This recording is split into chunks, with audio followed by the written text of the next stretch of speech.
Hello, नमस्कार, आदाब। मैं प्रखर खरे इलाहाबाद कृषि संस्थान में हॉर्टिकल्चर का स्नातकोत्तर छात्र आप सभी का स्वागत करता हूं ऑल इंडिया रेडियो के कार्यक्रम AIR नेक्स्ट में।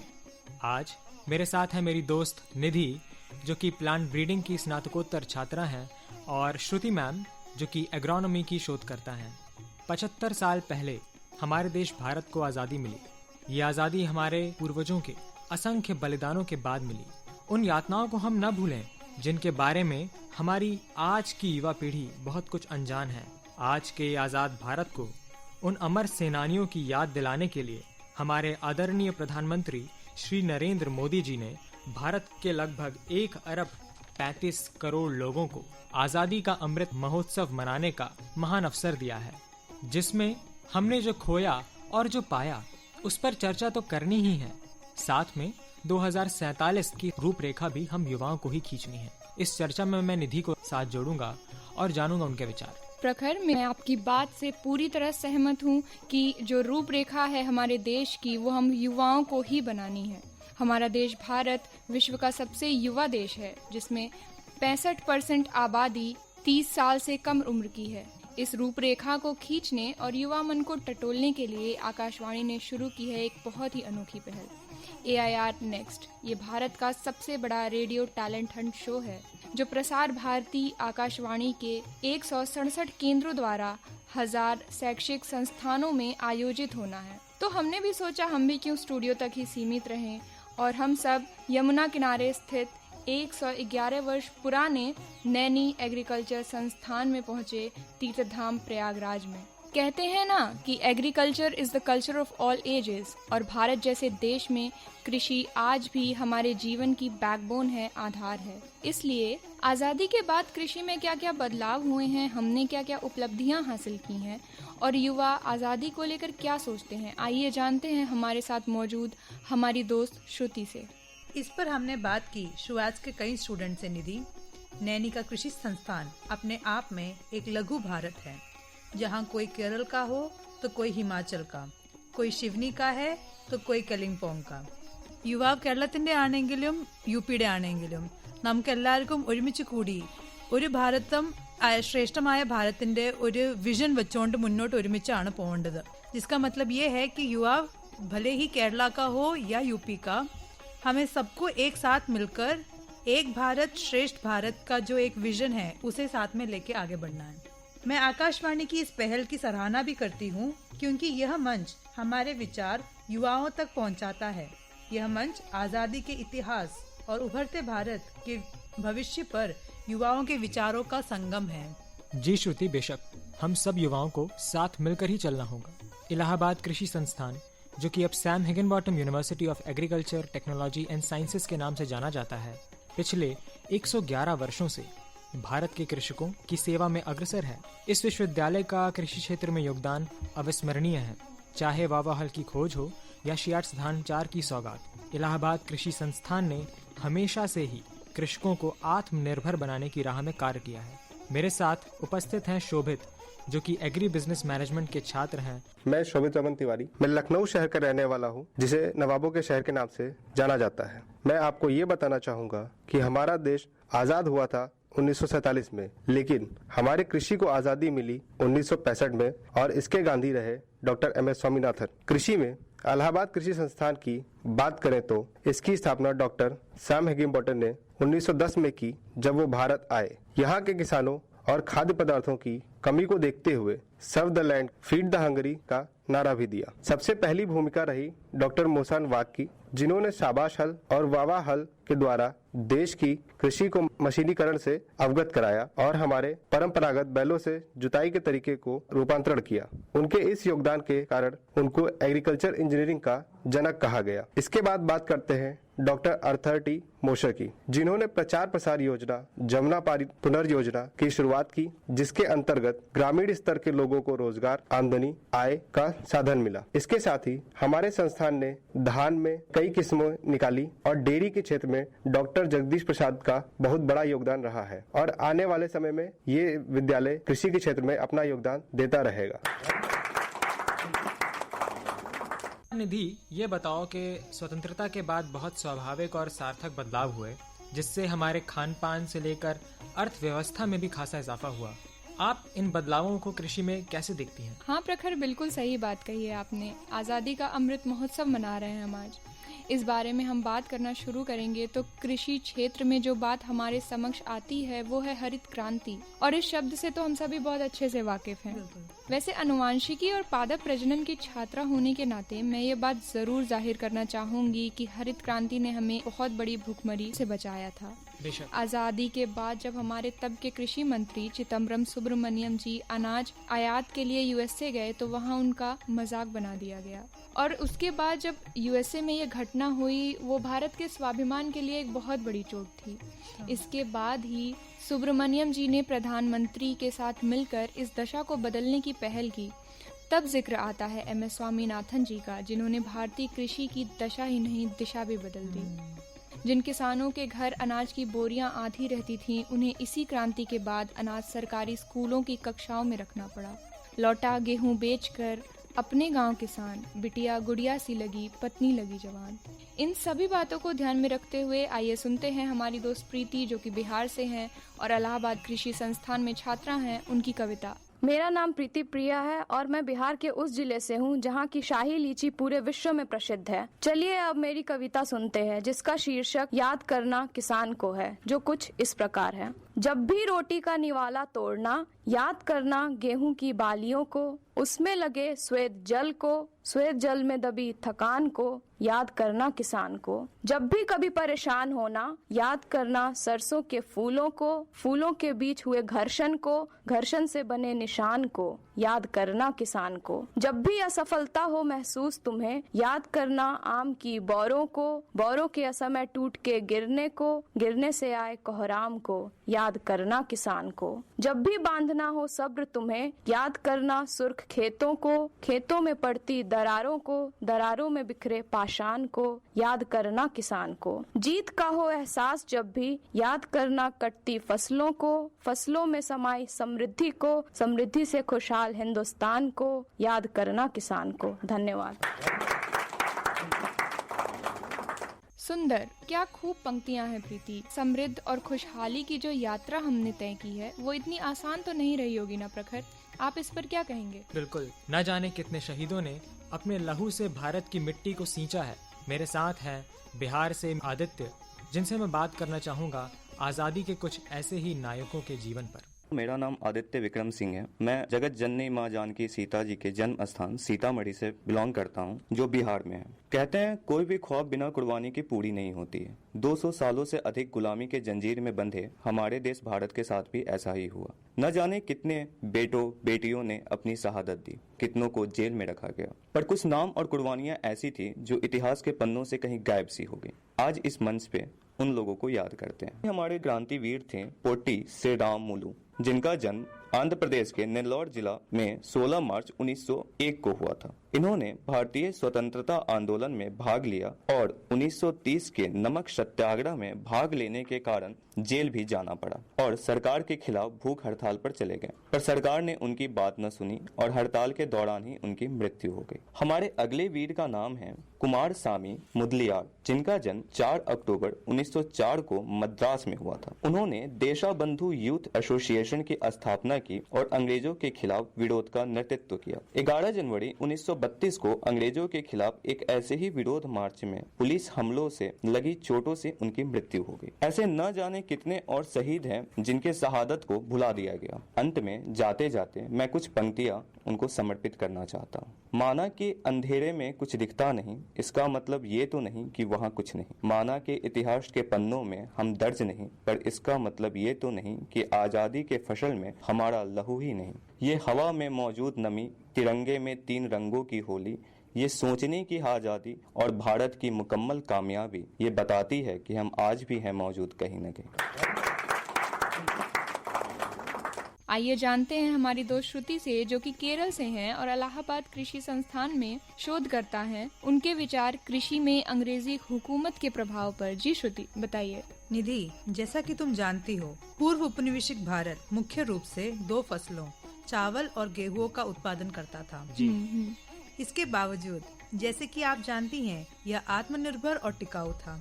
उपनिवेशीकरण के घटनाओं ने कृषि क्षेत्र में व्यवसायीकरण जैसे परिवर्तनों को मजबूर किया।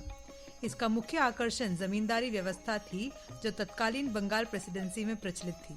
इसके तहत अधिकांश लाभ किसानों के बजाय जमींदारों के पास चला गया।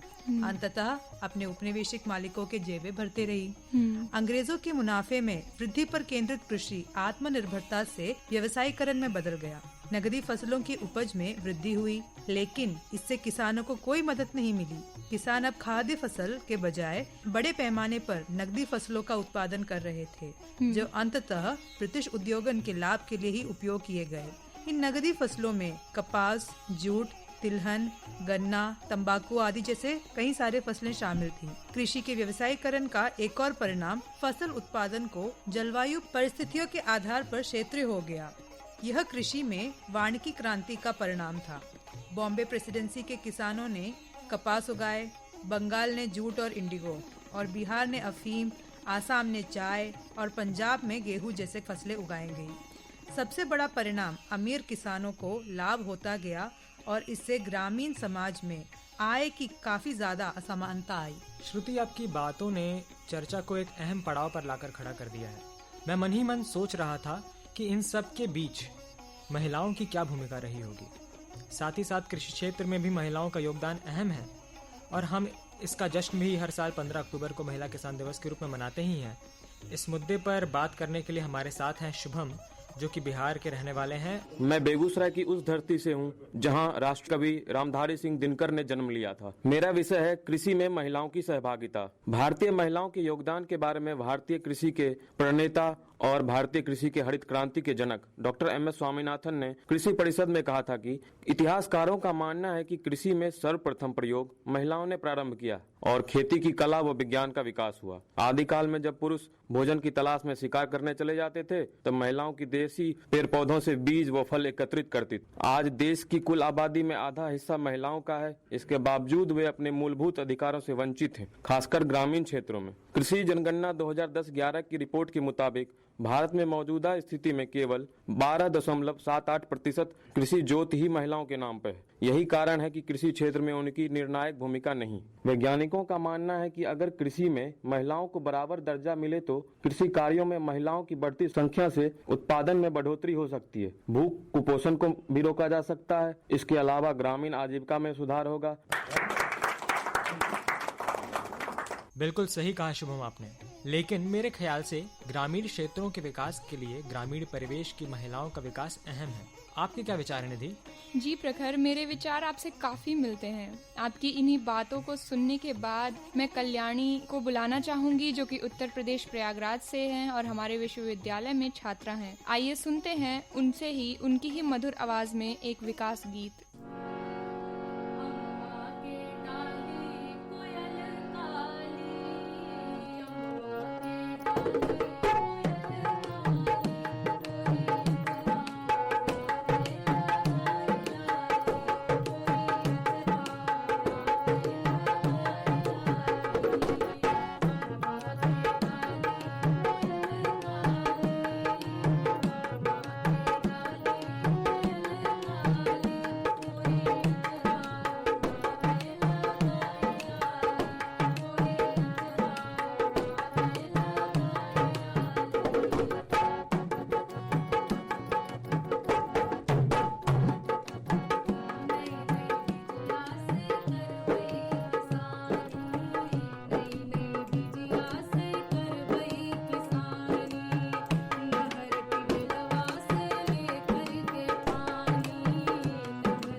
बहुत ही सुंदर गीत। आजादी की लड़ाई में इन गीतों का कितना बड़ा योगदान रहा होगा ना प्रखर? बिल्कुल। वैसे ये आजादी में योगदान न केवल देशवासियों का, बल्कि मैं तो कहूँगी देश के बाहर बसी आवाम ने भी काफी भागीदारी की है।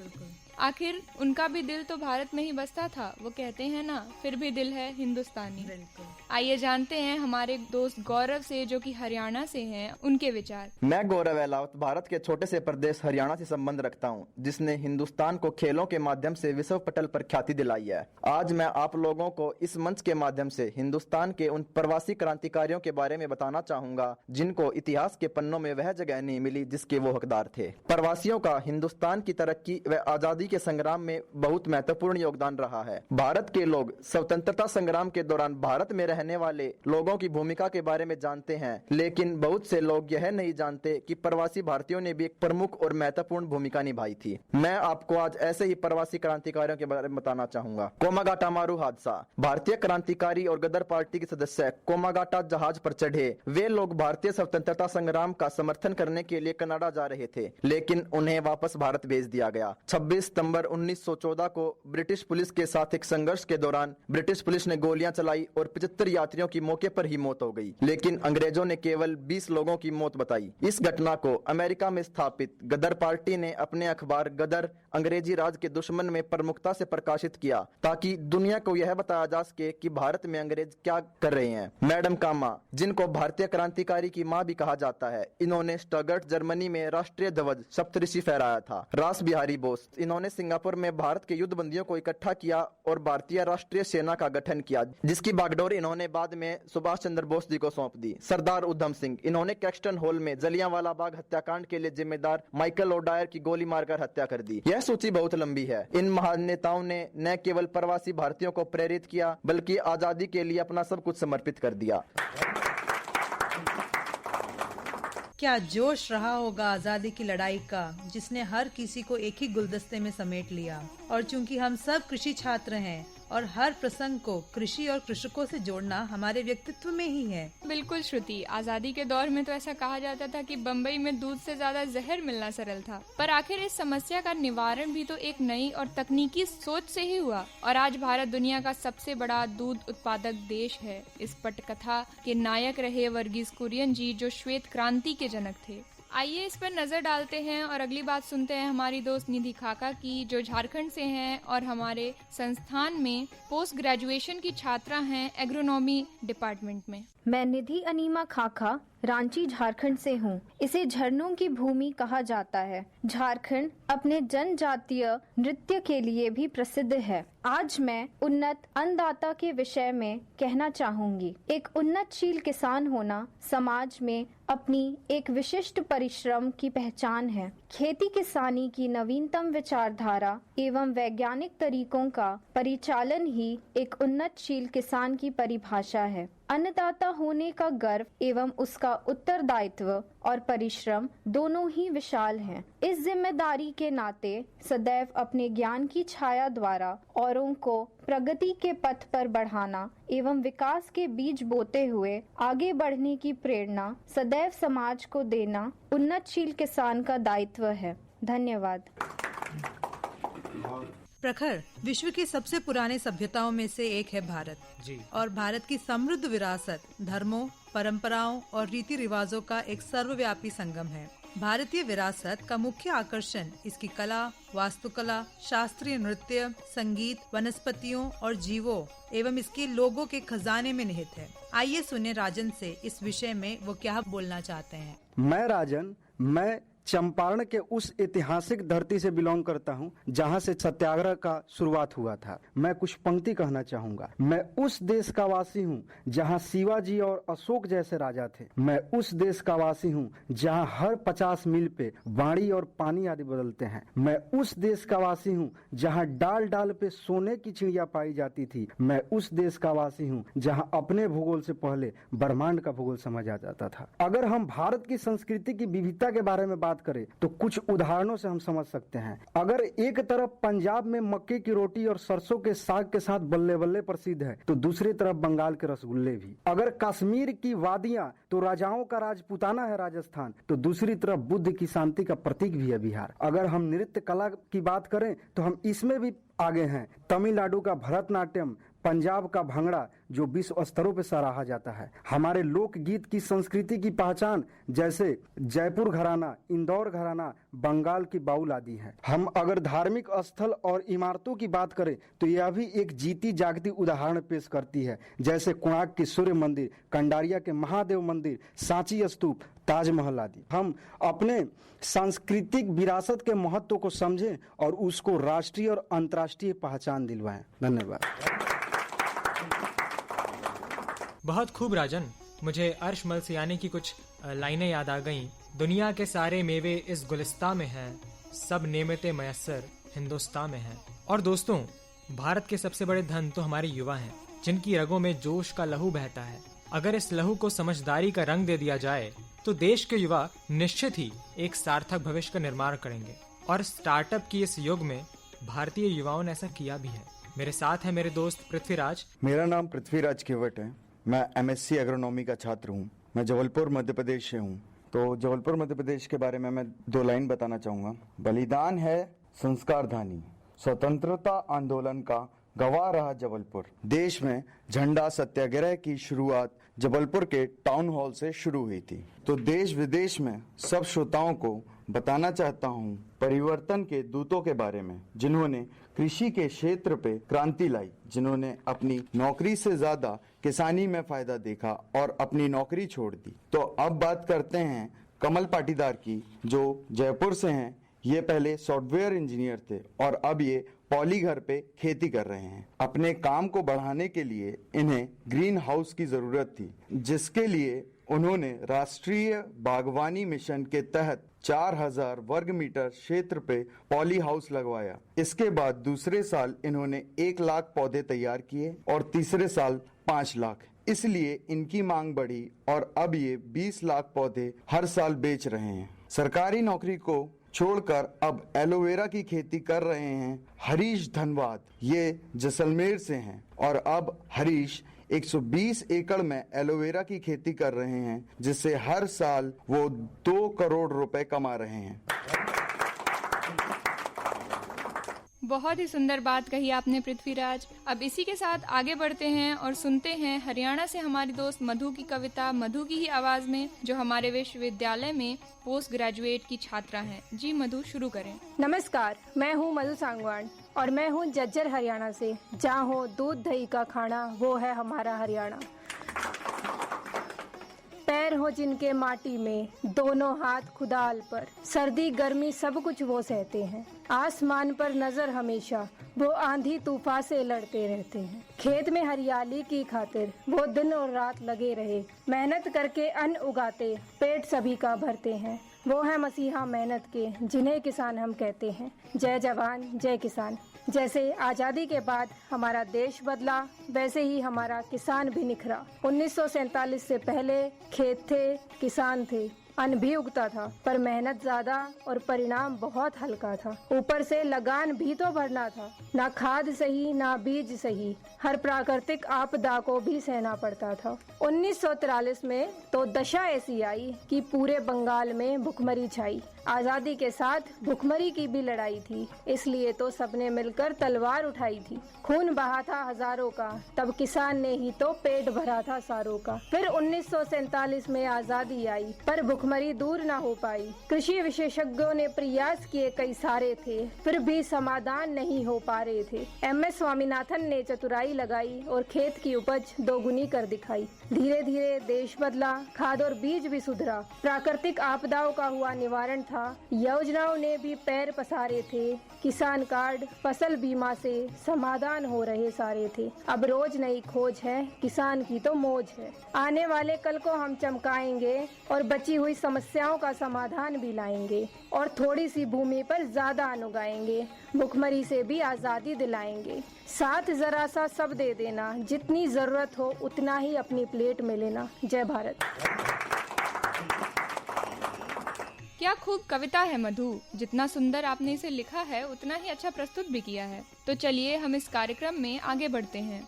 जितना विविध रंग हमारे भारत में है, उतना ही हमारे इलाहाबाद कृषि विश्वविद्यालय में भी है।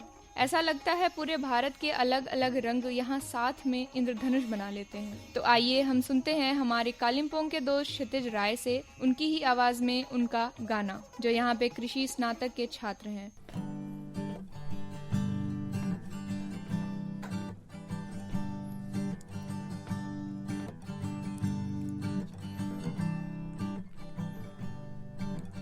इन्द्रेणी रङको छ तिम्रो निर्मल संसार, कमलको फूल झै तिम्रो कमल मुहार, साना साना पाइला यदि ठुला ठुला आशा बोकेर जगतलाई उज्यालो पार्ने तिम्रो हँसाई, हृदयमा छापिने साँचो तिम्रो हेराई, तिम्रो खुसीमा नै मेरो खुसियाली गाँसेछ।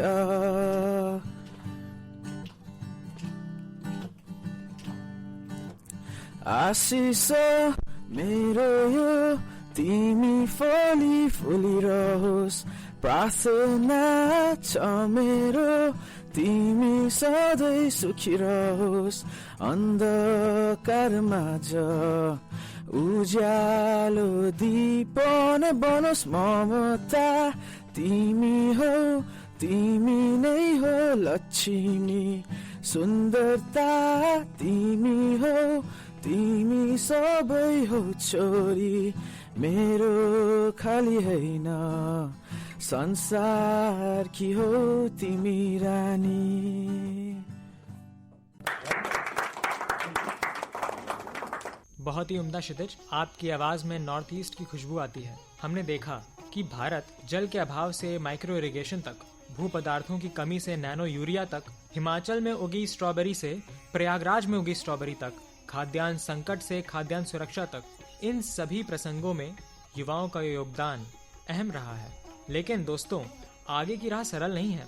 एक अनुमान के मुताबिक 2050 तक विश्व को इतने खाद्यान्न की आवश्यकता है जितना खाद्यान्न पिछले 80 वर्ष में उगाया गया है। इस राह में हम हाइब्रिड्स और उर्वरकों के जंजाल में फंसकर पर्यावरण को अनदेखा कर रहे हैं। इस स्थिति में युवाओं का योगदान और अहम हो जाता है कि वो नए आयाम दे सके हमारी खेती को। इस कार्यक्रम के लिए मैं धन्यवाद देना चाहूंगी ऑल इंडिया रेडियो इलाहाबाद की टीम को, कार्यक्रम के निर्माता निर्देशक आशीष चतुर्वेदी जी को। अंत में मैं धन्यवाद देना चाहूंगी सैकड़ों की संख्या में मौजूद इलाहाबाद एग्रीकल्चर इंस्टीट्यूट के छात्र और छात्राओं का और आप सभी श्रोतागणों का। धन्यवाद।